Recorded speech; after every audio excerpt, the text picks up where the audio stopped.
à nos alliés, nous entendrons le message de M. José Fontaine, philosophe, qui nous parlera de la Wallonie.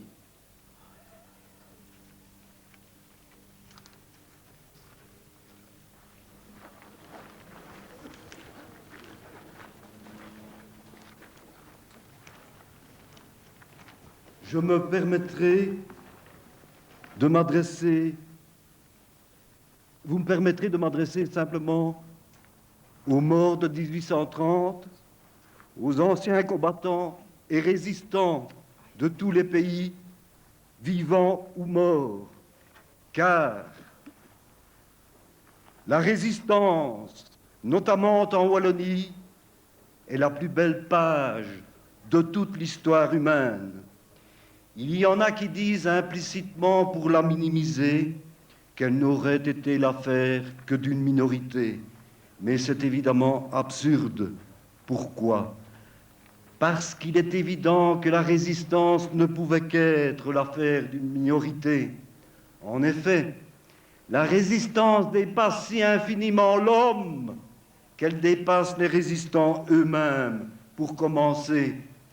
La résistance dépasse si infiniment l'homme qu'elle sauve des sociétés tout entières, comme la Wallonie, comme la France du général de Gaulle.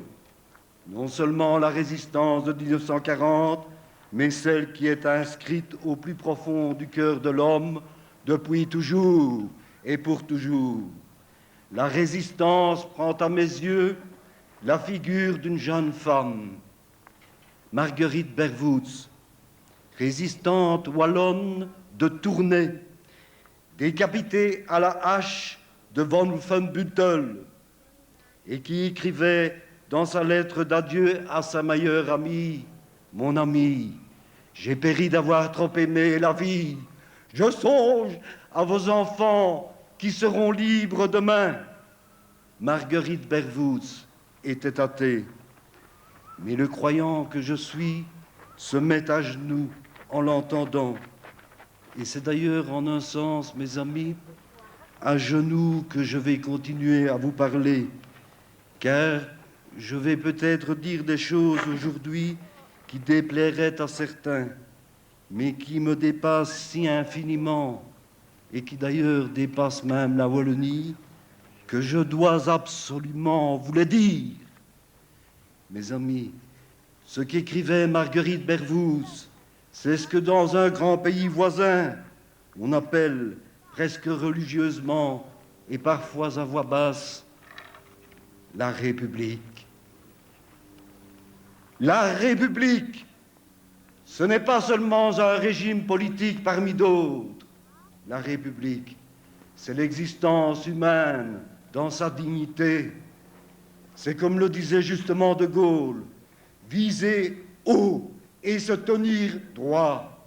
Oh, comme la Wallonie a visé haut et s'est tenue droite durant la guerre, à tel point que sa résistance a rebondi en 1945 avec le congrès de Liège, avec les grèves de 50 contre Léopold III, les grèves de 60, toutes les luttes sociales et politiques jusqu'à aujourd'hui, qui font qu'il y a ici, tout près de la Meuse, un Parlement wallon et un gouvernement. Ce Parlement wallon et ce gouvernement ne sont pas qu'aux politiciens, je viens de vous le dire. Ils viennent de nous. Par conséquent, ils sont à nous. Ils sont à tous les habitants de Wallonie. Ils sont au peuple de Wallonie. Peuple de Wallonie, tu es un grand peuple. Tu possèdes la vraie noblesse, celle qui écrase, celle des rois et des princes.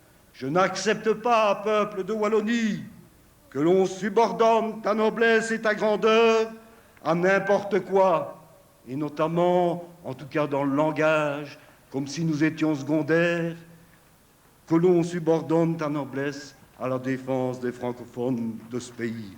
À ceux qui le disent, je réponds trois choses. Premièrement, les francophones de ce pays, mais c'est d'abord et essentiellement et de très loin les Wallons et la Wallonie. Nous resterons cependant toujours solidaires des Bruxellois francophones, Mais il ne nous plaît pas. Il nous plaît nain qu'on nous le commande à travers cette institution désuète et dépassée qui nie notre identité et qui est la communauté française. Il y a quelque chose, malgré tout, qui dépasse évidemment la Wallonie, c'est l'amour des autres peuples et d'humanité. Comme disent nos amis américains, life, liberty and the pursuit of happiness, la vie, la liberté et le bonheur. La vie et la liberté et le bonheur que l'on enlève en Wallonie à trop de chômeurs et d'exclus, notamment les jeunes. Alors que depuis 30 ans, les richesses globales de nos sociétés ont doublé, sinon triplé. Ce qui veut dire que mathématiquement, il serait possible de donner du travail à tous les enfants de Wallonie. Tous les enfants de Wallonie. Souvenez-vous des paroles de Marguerite Bervoets. C'est un écho à ces paroles. Et vous me permettrez de les mettre, ces mots de Marguerite Bervoets, sur les lèvres aujourd'hui muettes de François Bovès. François Bovès, Marguerite Bervoets, vous qui, à l'heure de l'héroïsme, songiez à vos enfants qui seraient libres. Regardez, à cause du chômage et de l'exclusion, ils ne le sont pas tous. François Bovès, Marguerite Bervoets, regardez surtout, de vos yeux perdus, nos sociétés qui marchent vers de plus en plus d'injustice et de plus en plus de servitude. Nous ne le tolérerons pas, parce que cette marche vers la servitude et la justice, à cause du néolibéralisme et de la pensée unique, c'est une insulte à votre sacrifice suprême pour la patrie. Comme c'est une insulte à la patrie wallonne que de voir un grand journal francophone croire qu'il faut cracher pratiquement quotidiennement sur les efforts et symboles wallons, un grand journal qui n'a pas compris, lui non plus, que les francophones, c'est d'abord les Wallons et la Wallonie. Enfin, pour terminer, je n'accepte pas que l'on subordonne le salut wallon à l'État belge, non pas à la Belgique, encore moins à l'entente avec les Flamands, qui est nécessaire, maître de Vlamingen, mais que l'on subordonne le salut wallon à l'État belge, alors que cet État nous a laissé tomber pendant un demi-siècle de déclin dont nous sortons à peine, à tel point qu'il a fallu que les ouvriers wallons montent à Bruxelles 10 fois, 20 fois, 100 fois en vue de s'y faire matraquer pour y obtenir simplement ce qui nous était dû au nom de la simple justice. Au nom de la simple justice, je demande que soit supprimé le chômage, que soit supprimée la communauté française. Et au nom de la simple justice, je demande que vive la Wallonie, mais surtout que vive la République.